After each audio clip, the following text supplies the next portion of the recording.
Hello, good evening and welcome to the United Stand. It's Monday night. We've broken the back of the international break and it will be a call-in show. If you're not on Discord yet, the link is in the video description. We've got people queuing up. But before we take some calls, just want to say Juventus seriously interested in 3 Manchester United stars. It's something that sort of culminates a few stories I've seen today and over the weekend. The most important one is Paul Pogba. Is he still happy at Manchester United? And look, this is a fan opinion show.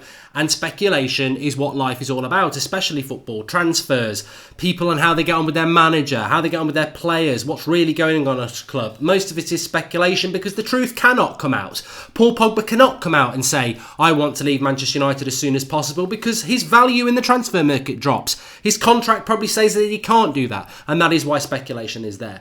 But Corriere dello Sport, which is an Italian outlet and has been around for a long, long time, and credibility is quite good. Over the weekend, they were saying that Paul Pogba has confided with former teammates at Turin that he would like to return to Manchester United. And I just think that is an interesting thing that you might want to call in and talk about. I'm sure you've got loads of other things you want to talk about.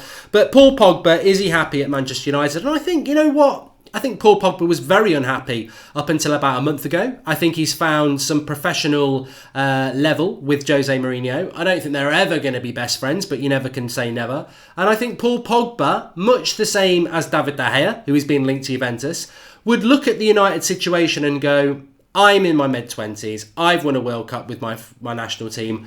Am I going to win a Premier League title at Manchester United? No, you're not. Are you going to win a Champions League? No, you're not. How much do you love Manchester United that you just want to stay here, stagnating, I would say, for the rest of your career in your prime years? As I said before, David De Gea decides to leave Manchester United. I would never say anything bad about him. He's been a great servant to the club. Paul Pogba leaves Manchester United. As much as I like Paul Pogba, would I have the same feeling as De Gea? Well, no, because Pogba has not delivered the consistency and world-class performances that De Gea has at United. Having said that, in the modern climate we live in, Pogba will have been here for 3 years. Has the team been built around him? Is the team moving forward? Is it progressing? No, it's not. And maybe Pogba could have given more. But as we've seen with David De Gea, even if we'd had prime Pogba week in, week out, would we be title contenders? No, we wouldn't, because one great player doesn't make you a title-winning side, and it's not been built around him. And I believe De Gea may well look at leaving United in the future. The other player is Marcus Rashford. Marcus Rashford, his contract is up in 2020 with an option for a further year, so it's quite unlikely, but Juventus are apparently seriously interested in bringing Rashford and have been doing a bit of scouting on him. I would add Martial into that as well. But what irritates me about Juventus is they're nothing compared to us. They're nothing. They're the biggest club in Italy. We're the biggest club in England. They've turned their season around, or they've turned their Champions League contention around by doing what a big club does. Ronaldo, no one would have thought he'd go to Juventus. De Gea, no one would think that. Pogba going back there, no one would think that. They're thinking big, they're acting big because they want to be big. Manchester United don't do that. We don't. And I think that is an issue that we have. Interestingly, you might also want to talk about these leaks coming out of France that we may well, as Man City have done, sort of been flexible with the laws around financial fair play. Apparently, the rumour from Monaco is that we paid £5 million for a friendly that never took place to get Falcao to United. Be interesting to see if we have done anything wrong, because I would say, look, we give Man City a lot of stick, but if we've been bending the rules, we can't really have be critical of anybody else, can we? I did tweet this out this morning. I'll be interested to see what people think.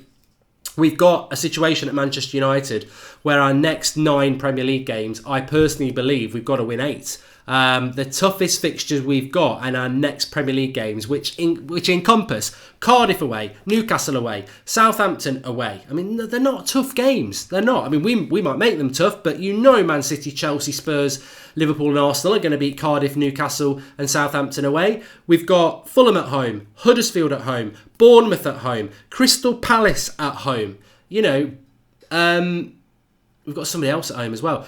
Arsenal at home. And obviously that's rounded off with Liverpool away. Liverpool away, look, I expect us to lose. We're not on that level, unfortunately, and that I hate saying that, but the manager's not put us on that level. But every other one of those teams, we should be winning. And if we win 8 of the next 9, I still will be Mourinho out, because those games are games we should win. But that's the gauntlet. win 8 of the next 9 games. And you've got to beat Arsenal at home. I know people say Arsenal will beat us. We've got to beat Arsenal at home. Even David Moyes beat Arsenal at home. So we've got to go and do that. I firmly believe. And well, it's going to be very, very interesting over the next few weeks to see what we do, because I really do think it's a big point. You also might want to talk about the contrast between international duty and Manchester United, between Lingard, between Rashford and Manchester United, and why our players seem to perform better on international duty. Or let's go a little bit minuscule on this. Why does Gareth Southgate get better out of Manchester United players than Jose Mourinho, who has them week in, week out? Southgate, as we know, models himself on Pep Guardiola. He's a B-Tech Pep Guardiola with hair. I mean, let's be honest. Southgate's no Pep. You know, you put Southgate in charge of Man City, they ain't going to do the things that Pep does with Man City. But he has modelled himself. He admitted it in the World Cup. He wants his team to play out from the back, and he wants to be like Man City. Is that why we see the best out of Rashford and Lingard? Because they're playing in a system that moves the ball quickly and wants to go on the front foot. Interested to see what a lot of you've got to say. But I want to take the first caller, and I'm sure that we'll get them through in a minute. It is the call-in show. Discord's the way to do it. I'll explain how in a bit, but let's get our first caller on the show. Hello, can you hear me? And remember to drop a like on the video, everybody, because it is going to be the United Standers on the show tonight. So let's see if we've got anybody in. Let me just go into the Discord. Hello, can anybody hear me?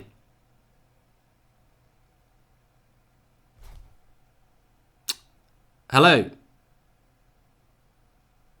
Okay, we're just waiting for the first caller. Obviously bottled it, maybe a Spurs fan, but hopefully they're going to pull somebody in now. Hello, Mark, can you hear me?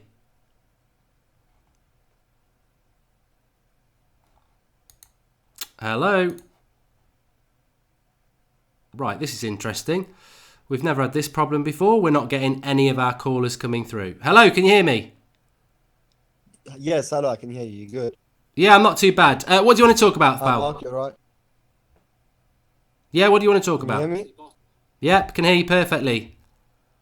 Oh, sorry, mate. I was just looking at the Discord chat yesterday, and we were discussing Faria, and I want to ask what effect you think losing Faria's had on Jose, because he seems to be struggling, and when I look at it, our players just aren't performing like they should be.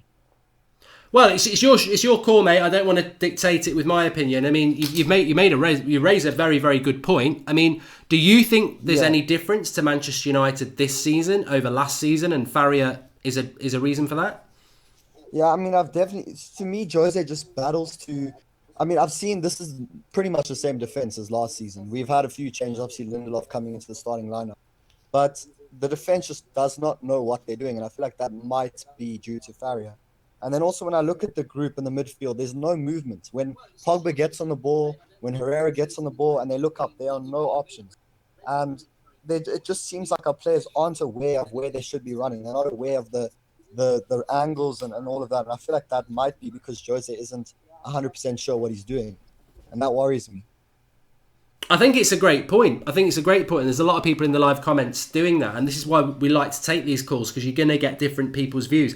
I mean, what I would say is, I don't know what you think, but what I would say is that you hit the nail on the head, and me and Flex spoke about this last night. The team defensively is the same. We've conceded 21 goals. Last season, we conceded 28 all season, and we're not even halfway through the season yet. So, we're relying on Carrick and McKenna as well, who are new. Yeah, it's frustrating to me because I keep asking myself, why are we paying Jose? What are we paying him to do? That for me is the frustrating thing, because I feel like anyone could kind of put players on the field and hope that they do something, and that seems to be what he's doing right now. And he's not even picking the right players. So it's frustrating to me, and I just battle to see how people say that Jose should still be in. It's frustrating. I think the other point is that a lot of people, myself included, were very excited about getting McKenna and Carrick. And I think my personal opinion is, and I'd like to get yours on this, is that yes, we've lost Faria, who was brilliant and experienced on the training ground, although I didn't like his brand of football, it was very defensive. You've now got you've got Carrick and McKenna, who are attacking coaches, but we're not an attacking team. So it seems to me that everything that's happening on the pitch, all the disorganisation at the back, is because Mourinho is running it on his own. That is exactly the point I was trying to make. You hit the nail on the head for me, because I feel like he's too stubborn to change, and he keeps trying to implement what he saw with Farrier, and it's not really working because he doesn't quite understand the defensive side of the game as Farrier did, and he's kind of disagreeing with what Carrick is saying and McKenna, and I think that's where the confusion's coming in. I think that's why we're also seeing the big differences now in the midfield, and the midfield suffering a lot because they also the transition. So now they're worrying about the defense that Mourinho's trying to tell them, and they're worrying about the attack that Carrick and McKenna are trying to tell them, and it just leads to big confusion. And that's why when we are off the ball, our players are so aware of the runs of the opposition instead of looking for space to try transition into attack. No, it's a brilliant point. I mean, Mr. North Wales says at least United ladies are doing well. Well, they are, but they are in a league of where they're playing. Exactly. They're in a league below where they should be, really. But they are doing very well. Yeah. But no, I think it is a great point, and I think when you do look for reasons as to why we're conceding so many goals, why we're a worse team than last season, I actually think you've probably covered something that we haven't spent enough time talking about on this channel, which is, I mean. Would you want... I mean, my personal opinion is I think you're absolutely right, and I think you've exposed why we've got a problem. But to be honest with you, I think that's down to the fact that I would have removed Rui Farrier anyway, but he should have been replaced with somebody of the equivalent experience that Mourinho was going to use, because I don't think Mourinho trusts Carrick and McKenna, and that's why he's doing it all on his own. But I didn't like what Rui Farrier did. Even though we were more successful with it, we were a very, very defensive side. Yeah, the problem with that, like you bring up now, is I think Farrier was never the right man, and obviously he came with Jose, and I don't think Jose is the right man for the job. But I feel like even if we got another person in, they would probably be similar to Farrier because they would have to agree with Jose's philosophy, and I don't see Jose ever changing. And even if we did bring in someone that maybe could the defense to kind of be structured, but also be able to transition to attack, I don't know if Mourinho would like that. He might disagree, and there would be confrontation. So I just feel like Jose is causing a lot of problems there because he's fixated on playing this brand of football that has won him his titles at Porto and Inter, and it's just not working at United. And he's feeling the pressure now from the fans, from the players, as you see now with the whole Pogba thing, and it's just worrying because if Pogba and Martial leave, it's going to be a heavy hit on United. They are two very big assets to the club, and I just think that we're not getting the best out of them. Definitely. Well, what a great call to open up the show with. I really appreciate it, and thanks for calling in. Thanks, Mark. Cheers. Keep going. Really, really good call that was to say. You know what? This is why we do the show. Drop a like on the video. This is why we do these shows, because you get United fans just calling in and having a different angle. And I think, it might not be the most interesting topic for you because you want to talk about who we're going to sign. But actually, why have we conceded 21 goals and it's only the middle of November, and last season we only conceded 28 and the season before we only conceded 29? We're like 8 goals away from what we conceded in a whole season, and we're not even halfway through. We could concede 40, 50 goals this year, which is absolutely terrible, and I think Cam's hit it on the head there. Anyway, whilst we await the next caller, but as soon as they're in, the moderators will chuck them in and they can start talking. But it was a really good call, and we've got somebody in already. Hello, can you hear me? I think we have. I thought I heard somebody in there. Hello, can you hear me? I have to flip back to the call. Hello, can you hear me? I think we've got a problem tonight because... Guys, just quick question, right? If I go down now. Hello, Mark. Hello. Yeah. Mark. Hello. Oh, for fuck's sake! What's gone wrong with Discord? I don't know. I'm gonna have to start doing this myself because people are meant to be pulling in the Discord and the bloody channels disappeared. Oh well, Skype got absolutely rinsed. Everything's set up on Discord and my channel disappears where I'm in taking calls. Live show. I'm in there. I haven't got anyone to talk to. I'm just gonna do this myself. Hello, can you hear me? Hello, Mark. Hi Scott, how you doing? Bloody hell, I don't know what went wrong there. We're having a bit of gremlins in the system, but it is only the second show with Discord. How you doing, and what do you want to talk about? I'd like to talk about last season. We finished second, and the only progress last season is to win. And obviously this is the season that we want to win the league. but we've not made any changes to the squad.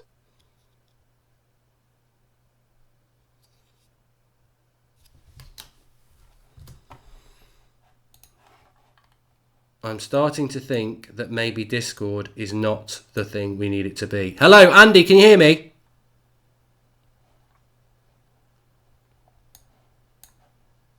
Hello, can you hear me?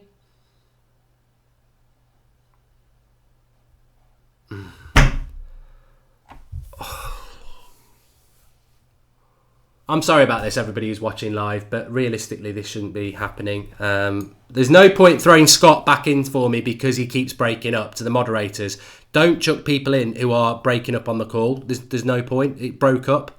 So, let's have a look at who is speaking. Let's have an idea of what their connection's like, and let's throw them in. Hello, can you hear me?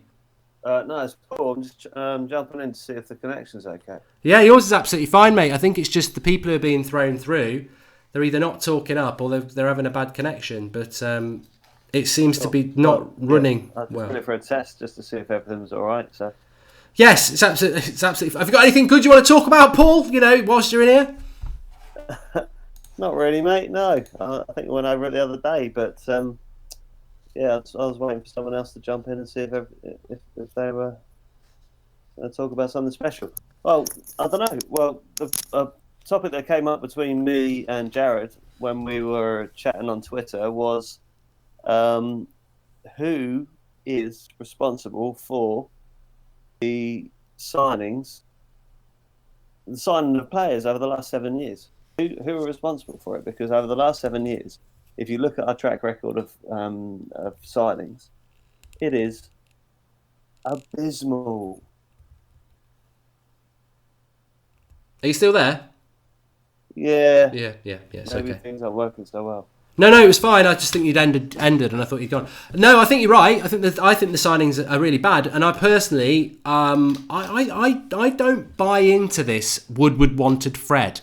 If Edward thinks Fred's bloody Fred Flintstone, he doesn't know who Fred is, and he plays for Shakhtar Donetsk, as if Woodward knows. It's on Mourinho. I think it's just an excuse from Mourinho in us personally. Yeah, me too. I mean, Mourinho's responsible for everybody apart from possibly Pogba. But at the same time, Pogba is, out of the 11 players that Mourinho's brought in, the one that he would probably want the most, even if he didn't want them. You know what I mean? So, I mean, the signings within Mourinho's reign, I find it hard to believe that he didn't at least veto them if they were brought up as prospects in the first place. But in the bigger picture, since maybe the last 2 years of Alex Ferguson's reign, our signings have been pretty abysmal, and maybe that's down to we haven't gone for the top tier. We've gone for the second tier, thinking that hopefully they will be top tier. I mean, the last signings that Alex Ferguson made, Bebe, Lindegaard, Jones, they're all very hopeful for a cut price. And this is down to the Glazers. They've been affecting us for a long time. And I don't know whether we really realise how much of an impact they've had. Yeah, I just think that, look, we've obviously got bad membership at the top of the board and a bad knowledge, but I just do not see how somebody can say that they're not Mourinho signings, because I can't see anybody in the club. We don't have a director of football. So you've got to, as you're saying there, you've got to say, all right, and there is a lot of people, you're right, there are a lot of United fans out there saying these aren't Mourinho signings. Well, who could they be, Paul, if they're not Mourinho's? Because I don't know anyone in the club who would have a bloody clue, other than, there should be a director of the football telling Mourinho he's having certain players, because I think they are bad signings, but I don't for 1 minute think it's Woodward. No, it can't be Woodward. It's difficult to say that anybody else other than the manager is going to put forward a list, and then it's going to be decided upon by the board who haven't got a clue about football. I don't believe that for a second, but I don't know. I can't put it down. No. Well, Paul, thanks for covering a few minutes there. We're hopefully going to try and get another caller on. And if not, I'll just interact with the live comments. But cheers for popping in. And actually, probably one of the better points. We've had two really good points tonight, so I really appreciate that. Yeah. First call was amazing. Anyway, I'll catch you in a bit. Cheers, Paul. You know what? Just I really, really do appreciate that from Paul. Not only for filling us a little bit of time, but also I just say that who? If they're not Mourinho signings, who are they? I can hear somebody else. Hello. Who am I talking Hello, Mark. to? Hello. How are you? I'm good. I'm glad we've got another caller. What do you want to talk about? Obviously, the topic tonight is about Pogba. My question to you is, do you trust the boards if they did allow Pogba to leave? Do you trust the board that to give money to Mourinho to replace him? I don't really know. I don't. To be honest with you, I don't even trust Mourinho. I think that's the most important thing. I think the board could, if we sell Pogba for say 120 million, and even if they give Mourinho 120 million, I don't trust Mourinho to bring in the right sort of player. I mean, I don't know about you. Hypothetical situation. Then Pogba goes in the summer. Well, I say hypothetical. Do you think there's a chance that Pogba will go in the summer? Can you see him staying long term? And if so, why? I can see Pogba staying if Mourinho stays. Really? Pogba has been at the club now for 3 seasons, and if he wants to go, because we're not going to win the Premier League this season, are we? Or the Champions League? And a Pogba of his stature needs to win one of those competitions. And if Jose doesn't leave, and Pogba will definitely want to go, I think. I see what you mean. Yeah, I think you're right there. I think if Mourinho leaves, Pogba might stay, but if Mourinho stays, Pogba will go. Yeah, 100%. So if we get in a situation where Mourinho stays and Pogba goes, what do you think's next for United then? Because I think we're going to have a real problem. I almost feel if Pogba goes, it puts us in a worse situation, because that is a massive flag that there is a flair midfielder leaving the club because it's not ambitious enough, it's not playing the right brand of football. How and who could you bring in as a replacement? Well, that's the thing. If a player such as Pogba, who's so well known around the world, and he's a player that everyone wants to play with, and if he leaves, then you're going to get other big players not wanting to come to the club. And also, if we carry on playing this defensive way of football, we're not going to get many interested players coming to play for United anyway. So Pogba leaving on top of that would just make it a lot worse, in my opinion. Yeah, I personally think we would probably end up with a situation where, if Pogba left, you'd probably be looking at a Milinkovic-Savic coming in. And, as much as I like Milinkovic-Savic, there are definite similarities. He's just not as quick, and he's not a dribbler. I like Milinkovic-Savic, but he's not the standard that Pogba is at the moment. And that's the thing. Pogba can be one of the best midfielders in the world with the right manager. And I'm pretty sure if the style of football continues the way it is, I don't think Jose will be the manager next season anyway. So I think Pogba might just be waiting to see what happens with the manager situation, in my opinion. If Martial, do you feel that if Mourinho stays, we may lose De Gea and Martial as well, or do you think we will be pinning them down on longer term contracts? I think we'll definitely lose De Gea. I think because Juventus have got a bit of a keeper situation at the moment, where I think Szczesny is not good enough, and they'll be looking for a keeper. PSG might be looking for a keeper as well, because Buffon is old. So yeah, I think if Mourinho definitely stays next season, De Gea will go, I think, which will be massive for us because he's such an important part to United.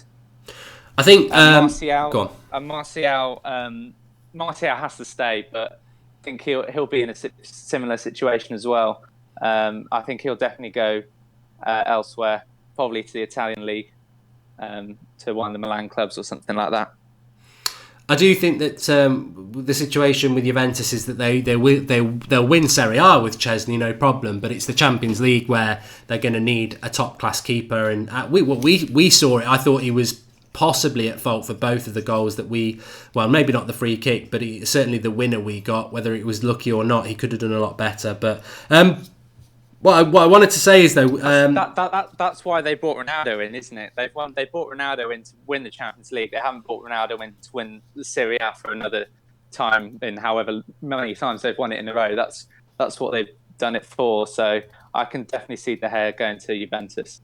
Exactly, I agree with that. And next 9 games I was talking about there, we start off with Palace. I'm talking Premier League games. Palace, Southampton, Arsenal, Fulham. Then we've got Liverpool. Then we've got Cardiff, Huddersfield, Bournemouth, Newcastle. I mean, I actually did the maths today, and I don't want to bore people because I actually wrote down the fixtures for all the top 6 over the next 9 games. And even if we win 8 out of 9... and considering I've been generous and said that teams like Spurs will draw at Wolves, even if we win 8 of the next 9 games, I still have us in 6th. A point behind a point behind Spurs, a point behind Arsenal, 3 points off Chelsea, 11 off Liverpool, and 13 off City. So that's if we win 8 of the next 9. Yeah, that's the thing. And also, the thing is, Man United are so unpredictable at the moment. You don't know what United team you're going to get. And we could easily drop points or even lose these games that we think we're going to win. And obviously we've got Liverpool away there, and we've got Arsenal at home, which Arsenal this season have improved dramatically. And I don't think it's going to be an easy game as many United fans think it might be. So it's definitely going to be interesting to see what happens between now and Christmas.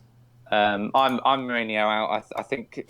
The Sevilla game and the start of the season, it's just the way we play football is just it's not the results. Like the City game, I was expecting us to get beat, but it's the way we got beat in the City game. That's what infuriates me about Mourinho. Thanks for calling in, mate. Really, really good call, and I do appreciate it. And please do call in again. Thank you, Mark. You've been an inspiration, and I will call in again. Thank you. Thank you very much. Nice kind words. Always nice to receive those. Jack Coleman says, if we win 8 out of 9, and he's got a smiley face. You know what? I understand that. And a lot of people have said to me today that we've got a problem with Manchester United because at the start of the season, we had Brighton, we had West Ham, we had Wolves at home. They were all winnable, and we were all going, we need to win 8 out of 9 before we play Chelsea, whatever, and it didn't happen. But, you know, those mistakes have been made. If he loses any of the games against Palace, Fulham, Southampton, Huddersfield, Bournemouth, Newcastle, he's got to be sacked. Like, as I said, 8 out of the next 9 games we win, right? And I've done all the maths here. Like, I can't go through it all because there's loads of fixtures, but I've looked at everybody else's.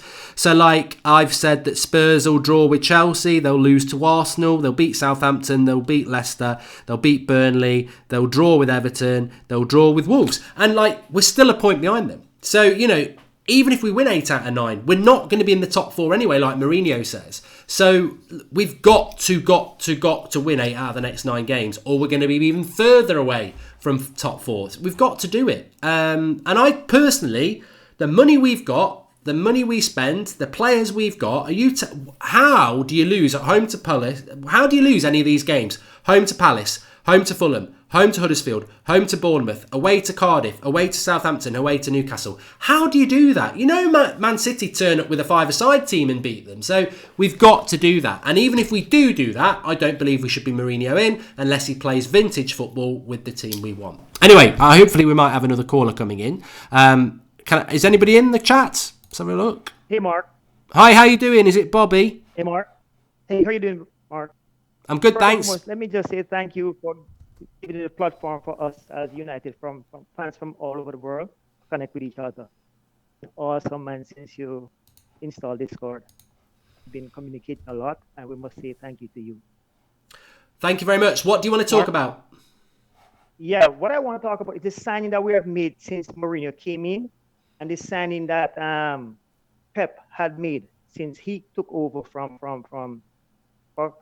City. And people may say, yeah, City spent a whole bunch of money. It's about who they sign. They sign young players. Yeah, they may spend a little bit over the top for these young defenders and these young attackers. But at the end of the day, they're going to be at City for the next 10 to 15 years. While we are signing players who are 29, 30 years old, then again we have to go back and invest and buy more players again next 2 years from now. So but the thing about it, when Pep buy these players, he bought them and he coached them, Mark, into becoming superstars. Whereas we buy these older players, and when we buy them, we turn them into crap. What's your take on that? I think you're right. I mean, look, I don't think any United fan wants to talk about Man City or Liverpool, but I think when you've got a massive problem at the club, you've got to look at what other teams are doing successfully. And the reality is, I've said this for a while, a lot of people have said this, Man City, for all the money they spend, I don't think they've ever gone above 60 million. So they're buying, if you want Pogba, you got to spend 90 million. If you want Lukaku, you got to spend 80 million. There are certain players, Van Dijk, you've got to spend 75 million. But they don't do that. Man City don't do that, because you're right. They'll look at a player that fits what Pep wants, but also, yes, they've spent a lot of money, but they've never gone over 60 million. Now that, to me, is a very efficient club, but it's also about a certain type of player, a hungry player, a player that can be improved, that has a lot of talent. Whether it's De Bruyne, Leroy Sané, Bernardo Silva, they don't go for the top echelon Pogba. They'll go for the next Pogba, who they can get at a reasonable price and mould into become, because De Bruyne wasn't a Pogba level signing, but he is now. And that's all down to coaching to Mark. The lack of coaching from Man United, from us right now. I mean, we may say, boy, Jose is a defensive coach, which we know is a defensive coach, and we need him out of the club like ASAP. But at the end of the day, if Ferreira had left the club, get somebody in with a ready-made CV who can come walk inside the club as a first-class coach and mold these young players, Martial, the Luke Shaw, into better players. Because we obviously know Jose is not a coach; he's just a man manager, which is correct right now. But at the end of the day, we just need coach in the side. We just need a coach in the team. It's right. You're right as well. I just want to ask you something here as well, because you just triggered something in my head. I read this morning that Chelsea and Liverpool are really leading the race to sign Christian Pulisic from Borussia Dortmund. Now, he can play left or right. I think he's a fantastic player. I'm not sure he's actually 20 yet, but he's a Manchester United fan. He's exactly the sort of player that United should be bringing to the club. I never in a million years is that going to happen, because we've got a manager who can't develop players. But it's sad to me that players like that are no longer on the shopping list of a club that's always been very, very good at developing young talent. Yeah, but it goes back to even Bailly, because when he signed Bailly, remember what he said? Bailly is going to be the next great defender in the world. And look what happened to Bailly right now. So, you can't just give him money every season to buy a centre-back. The first 2 seasons, you got 2 centre-backs. The third season, you want the next centre-back. Show me where you have improved any Man United player since you've been at the club. Because you can talk about Luke Shaw all you want. Luke Shaw played better under Van Gaal than what he's been right now. You can talk about Martial right now. Martial played better in the number 9 than what he plays in the number 11. So tell me who you improved in the club since you've been there. Name me one player. So it's all good and fine. Not until we get rid of Mourinho should we buy young players. If we know we're going to back him for another year, well, might as well say, well, okay, go and get all these older players that we need, and just call the season right off. This season, next season, right off. If this says his contract is going to last the duration of time. But right now, we shouldn't be looking at any player period for him if we know he's going to leave soon. Not one player. No, I agree. Even if he's going to stay until the summer, don't give him any money. Don't waste any money on him, period. I'd rather not be the top 4 right now than to spend the next dime on him. Get somebody in who can concentrate on building this team to take us at least a challenge for top 2 next season. And just get somebody in right away, man. It's just, as United fan, it's just so frustrating. We're in the States, we can't find a United on television anymore. We can't find United on TV anymore because the football is so atrocious. No one is broadcasting the stuff over here anymore. Is that the case? You're struggling to get United on the telly over there? Yes. Because it's all the attacking flair, the Chelsea's, the Liverpool, the Arsenal. These are the teams that you're showcasing. Yeah, we get United here and there, but it's because of the controversy. Jose Mourinho is always, is in the spotlight because of his raucous behavior, his rudeness. That's what he's known for now. He's not United of Sir Alex Ferguson and the United of beautiful football anymore. It's all about Jose Mourinho. It's Jose Mourinho United. And it's horrible. It's horrible to watch. It's horrible to listen to other fans bragging and stuff like that. I'm one who purchased merchandise. I purchased the shirts. I have David Beckham shirts from Sharpos on the. I have them all. But at the end of the day, right now, you walk over the United shirt, people hardly recognize the United emblem anymore. People recognize Chelsea and Liverpool. And that's the damage that Jose Mourinho is doing to our club. So we go way beyond just, okay, the football is not beautiful on the field anymore. What he does over the years, 2 years since he's been there, is brought this negative stigma that attaches itself to the club right now. It's going to take a while for that to just break free. Bobby, absolutely fantastic call. And please do call in again. I will, man. Thanks so much. No worries. A really, really good call. Loads of people in the live comments are saying what a brilliant call it was. So really, really appreciate it. And yeah, do call in again. And I'm glad you're enjoying the Discord. Yeah, a lot of people saying what a call it is there. And you know what? A couple of interesting things from me. One, Bobby, obviously not based in the UK, saying they're struggling to get United games where he is because they're showing different brands. They're showing different clubs because they're more entertaining, you know.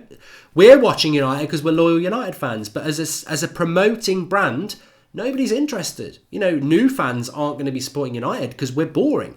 And the second point Bobby made is that, yes, break it down and start again. Because I think there's an acceptance. We've spoken about it over the last couple of weeks. There is an acceptance amongst a lot of United fans that we, you know, whether Mourinho in or not, when he goes, we're going to have to be patient. We're going to have to build it again. But for me, the core foundations are promotion of youth, entertaining football, and a unity. We're Manchester United, a unity behind the common goal that we need to be the best in the country and then the best in Europe. The best in Europe is hard. You know, we've not always been the best in Europe, but we have been consistently the best club in England, and we need to get back to that. And the only way we're going to do that is through our identity. I mean, I think we're going to win a lot of games over the next few weeks. But are we going to win those games in the way that we want to win those games? I personally don't think so. I think we'll be grinding out results with Matic and Fellaini in the midfield. I don't think we're going to see the free-flowing United because that's not what Jose does. Anyway, have we got another caller coming through? Hello, Mark. Hello, how are you doing? And who am I talking to? You're talking to the People's Champ. The People's Champion. What do you want to talk about, mate? I just wanted to say that the criticism that Mourinho has been getting has been unwarranted in my eyes. Good. I'm happy to hear this. Come on then, tell us why. It's your few minutes. First of all, this whole call to get Pereira game time, saying why Pereira is not playing for me, is unwarranted. He went on loan to Valencia last season, went to a pub league in Spain, and he couldn't even start week in, week out for Valencia. So I see no reason why he deserves to start for Man United this season. What do you think of that, Mark? I know you're a fan of Pereira, but what do you think of that? Well, I think that Andres Pereira was fantastic for Granada the season before, and I think last season he was at a much more difficult team. He was playing as a right midfielder or a left midfielder, and obviously they had Soler and Geddes. And you know, he was always on the bench. He played regularly. It wasn't I would agree, it wasn't the season I hoped, but it certainly wasn't a bad season. But my comeback on that would be Matic is terrible. Fellaini is terrible. You know, Pereira at least is in the model of what a Manchester United midfielder should be, and I don't think he's put a foot wrong. I thought he was the best player on the tour, and you know the contradiction is Matic. He's terrible. He's been terrible for 8 months. Yeah, but Mark, we have to adopt a Mourinho strategy whilst he's here. We have to adopt his style of play. So a player like Pereira doesn't really suit it. So we have to settle for people like Fellaini. At the moment, that's my argument. But anyways, but you know, just on that point though, you know, I respect you saying that, and there are fans like you who say we have to adopt a Mourinho way, but I personally refuse to adopt it. I think it makes me want to throw up. It's not what my club's meant to be. It's like Stoke City 2009. I understand, Mark, but I'm saying to you, the board made the decision that we can't really reverse time. We have to accept it for now. But anyway, I just wanted to quickly say, Mourinho, first of all, is a proven winner. As you know, I know you refer to his Wikipedia page, but he's a proven winner. The alternatives, I wouldn't mind Mourinho getting sacked, but the alternatives for me just aren't good enough. If you look at someone like Pochettino, he's won nothing. He's got no spine. He always bottles it against the top 6 teams. If he becomes our next manager, we might play nice football. I agree with you. We might bring some youth through, but I have a feeling we won't be competing for any trophies. We'll become like Arsenal in that period where they won nothing and they used to play this pretty ticky-tacky football, and they never won nothing. That's my fear. So either we have 2 options the way I see it. Stick with Mourinho and become the next Atletico Madrid sort of team, which they don't play pretty football, but they actually win games, or go to Pochettino and become the next Arsenal. That's the way I see it personally. And what about a Laurent Blanc or a Zidane? Zidane, I wouldn't mind, but the issue with him is his agent clearly said that he has no interest in coaching in England. I think he wants to go to Juventus, where he's got all the best players in the squad. I don't think he's proven, so he's out of the list. Jardine would be a good option, yes, but he's similar to Pochettino.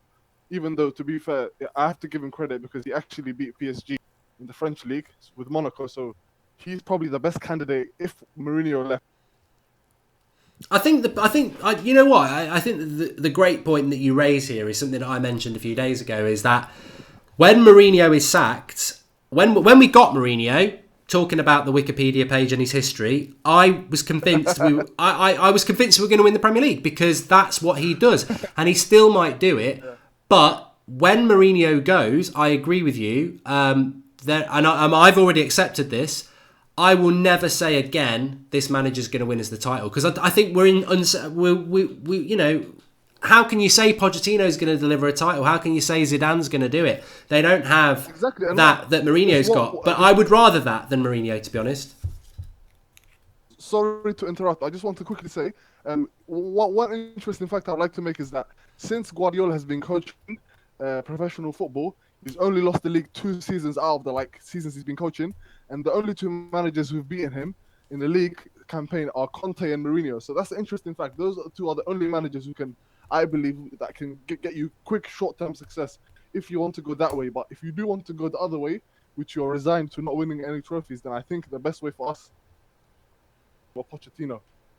Yeah, I certainly think Pochettino, you'd have to be patient and say 3 years and let's see where we are. And we certainly couldn't have what we've got with Mourinho now, where people are just demanding a title. I mean, you just got to go, hopefully he's going to promote youth, hopefully we're going to play good football, and hopefully that's going to deliver a title. But I just feel that's the way to go now, because I'm bored of Mourinho. But, you know, everybody's got an opinion. Don't you think it was unfair just to give Mourinho 1 signing, because the lot really doesn't count? Don't you think it was injustice just sign Fred for him in the summer, when teams like Fulham are spending 150 million, 160 million, like a club like Man United just spending 50 million on Fred? Isn't that embarrassing, Mark? Come on, you have to admit that he wasn't back to an extent as much as your Mourinho out.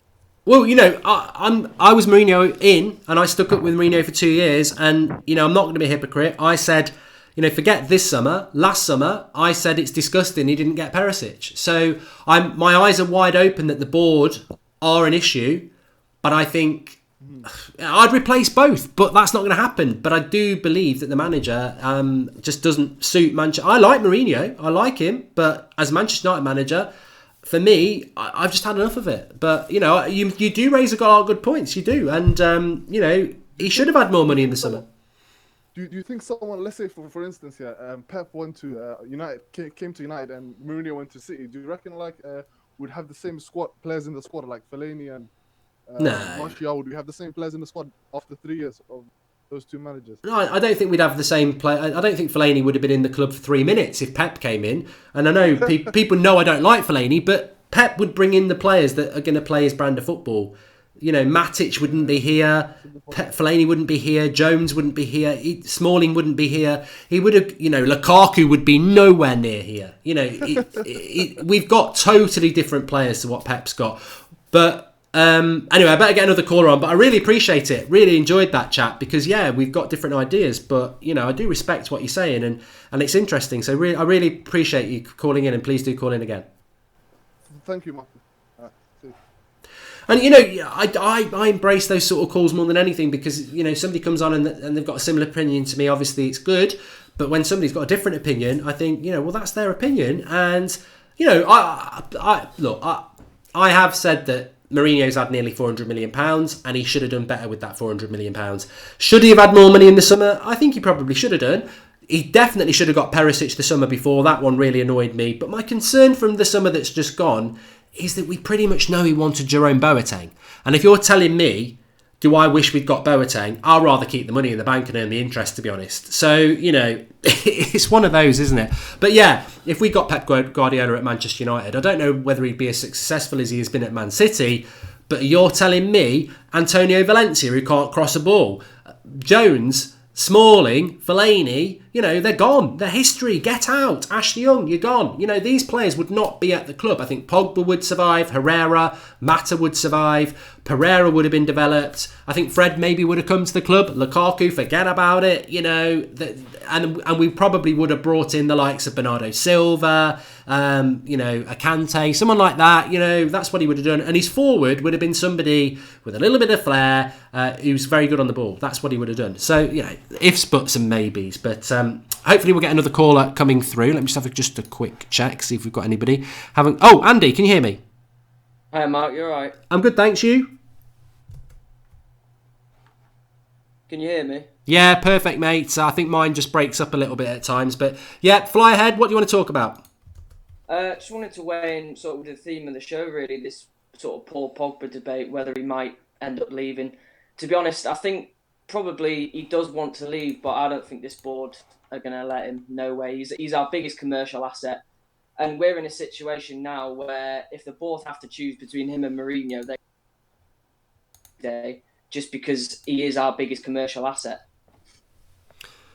Look, I'll throw it back to you and say I believe Pogba at United at the moment is in a situation where he loves the club, but similarly to David De Gea, that it's about ambition. It's about, can this club, this great club, match my ambition? And I don't think we can. I don't think we can. Under the current manager, we cannot match that. We're not winning the title this year. We're not winning the Champions League this year. We're not winning the title next year. Mourinho cannot win the title with this set of players, and he can, you know, and a lot of them are his. So if you pull Pogba, I think you get to the summer, and I don't know how many years he's got left on his contract, but if United want to keep him, they're going to have to get him to sign a new contract. And I think Pogba will say in the summer, if Mourinho is still here, I'm off. You sell me now, you get the best price you can get, because I am not signing a new contract here with this manager. And I think that's what will happen. That's the issue, though, Mark, isn't it? They've let De Gea's and Martial's contracts run down. To be honest, I can see a situation where they just let his contract run down, and again, they tried to negotiate a new deal with him when he's got a year left. It's stupid, but that's unfortunately our board. They're just solely financially driven. There's not a football brain among them. We've let the best goalkeeper in the world's contract run down, and I wouldn't put it past him, to be honest, Mark. I think, to be honest, he does want to go, and I wouldn't blame him if he did go, much like De Gea. What player, realistically, that has any ambitions of winning major trophies wants to play for this manager? Because I certainly wouldn't. I really wouldn't. He's a confidence killer. Yeah, well, I was just going to say that as well. I mean, we mentioned it at the top of the show, didn't we? You know, it's ridiculous. I've even heard United fans saying Southgate as United manager. Look, trust me, Gareth Southgate is a disaster manager in the Premier League. He's done very, very well with England, but international football is a million miles away. But what Southgate's done very, very well is a good man manager. He's seen what Pep's done. It's a B-Tech version, but he's getting the best out of his players because he creates a positive atmosphere. He's a man manager. You know, he knows how to manage all sorts of different arm round the shoulder, tough love. You know, Mourinho himself admits he can't do that. But this is something that gets contrasted every international break, Andy, where, you know, even Lingard, who I think Lingard's is a bench player for United, but Lingard's been pretty poor since Messi Lingard, which is nearly a year ago now. But on international duty, this last two games, very, very, very good. Same with Rashford. Last two international breaks, very, very good. United form, very, very patchy. Why do you think that is? I completely agree. And I think, again, a large majority of it is down to man management. You see Pogba, he's quite active on social media, but He's always very, very active on social media in the international breaks. I bet he loves it. I bet he loves going away, doing his videos with Griezmann. Absolutely loves it. Loves the whole French setup. And to be honest, I bet he dreads coming back to United. And I think that's the same sort of situation with a lot of our players, unfortunately. And it's down to the atmosphere that the manager has created. Next, I spoke about the next few games. Obviously, Palace on Saturday. I mean, I think Palace have lost 4 of their last 5 games. Fulham are crap. Southampton are crap. We always beat Arsenal at home. Obviously, Liverpool away in between. We'll just park the bus and try and scrape a draw. Then you've got Cardiff away, Huddersfield at home, Bournemouth at home, Newcastle away. I just think if we don't win 8 of the next 9, it's unacceptable. And if we do it, I ain't going to be swinging from the bloody fairy lane. I think it's just... I think winning 8 of the next 9 is a good record to have, but we've got to do that. I mean, you're a season ticket holder. What are you expecting over the next? I do believe we're going to win 8 of the next 9 games, but some fans think no, we'll slip up somewhere. Whether it's Southampton or Palace at home, we will slip up. Yeah, to be honest, Matt, I do think we're going to slip up somewhere. And I was saying this to a mate of mine the other day. Do you know what it is now? I don't enjoy going to the games anymore. I mean, how sad is that? I just don't enjoy going anymore. And to be honest, I can see us slipping up against Palace. As stupid as it sounds, they're not in fantastic form. But I mean, you've said it yourself 1,000 times. You never know what United is going to turn up. I mean, look at the way we lost at West Ham and at Brighton. It was just absolutely appalling. So I seriously wouldn't put it past us. I wouldn't put it past us to go and lose at Newcastle in the new year. I really wouldn't. You just don't know what United you're going to get under this manager, unfortunately. To be honest with you, right there, I mean, the amount of shows, the amount of watch-alongs I do, I always say it a minute before kick-off, yes, we should win this game, but as we've been proven under Mourinho, whether it's Huddersfield and Newcastle last season, West Brom at home back in April, you do not know what United you're going to get. But the reality is, when I say that, Andy, is that it's all, we're right to say that, but the reality is, I think if we win 8 out of 9 games, we still won't be in the top 4 anyway. We'll be a lot closer. We might only be a point off top 4, but we still won't be in the top 4. So there is no room for error anymore. There is no room for error. And if he wants to be the United manager and he wants money in January, then that's what he's got to do. Would you give him money in January? No, absolutely not. Absolutely not. At what point do we say, right, that's enough? He wants a new centre-half. Get the best out of Bailly and Lindelof. That's my answer to that. So, no, absolutely not. I wouldn't give him another penny. Well, Andy, thanks for calling in. Really appreciate that. And I take it you'll be at the game on Saturday? I will, yeah. Yeah, I'll be at the game. I'm going to that one as well. And to be honest with you, I'm much the same as you. I'm like, I'm looking forward to it because we've had hardly football for 2 weeks, but I'm just... It's a weird feeling being a United fan at the moment. It is a weird feeling. Of course, I want us to win, but I just don't see the longevity. I don't see the point in this manager, to be honest. Yeah, the longer we win as well, the longer it keeps him in a job, doesn't it? So, but of course, I never want. That's the predicament I'm in. I never want us to lose, but the longer we keep winning, every win for Mourinho keeps him in a job a week longer. That's the issue we face. I think for me, I just want Anthony Martial to keep scoring goals because then he can't drop him. I think the minute he doesn't score a goal, it'll be like, I've got to kick him out of the team for 3 months now. So as long as Martial keeps scoring, that's the positive, isn't it? We win and Martial scores, and it's like, that's the brilliant thing. Exactly, yeah. All right, Andy. Well, thanks for calling, and please do call in again, pal. Will do. Cheers, Mark. Cheers, mate. Right, well, let's have a quick look at the live comments there. I mean, what I just say about Martial as well is just very quickly, I just want to say this as well, is that some people often, whenever I tweet about Martial, there's always a couple of Jose-inners who reply to my tweet saying, so Jose gets no credit then. And I always reply and say, none at all. And it really winds them up. But Martial started playing for United because Sanchez and Lingard were injured. He didn't suddenly go, Sanchez has been crap for 8 months. Lingard's out of form. Let's give Martial a run of games. Martial's had a run of games because his favourites were injured. And now he can't drop Martial because Martial has been the player that everybody who's backed Martial for the last 3 years knows that he can be. So Mourinho doesn't get any credit for it. I've always said that Van Gaal gets no credit for Rashford. I've always said that.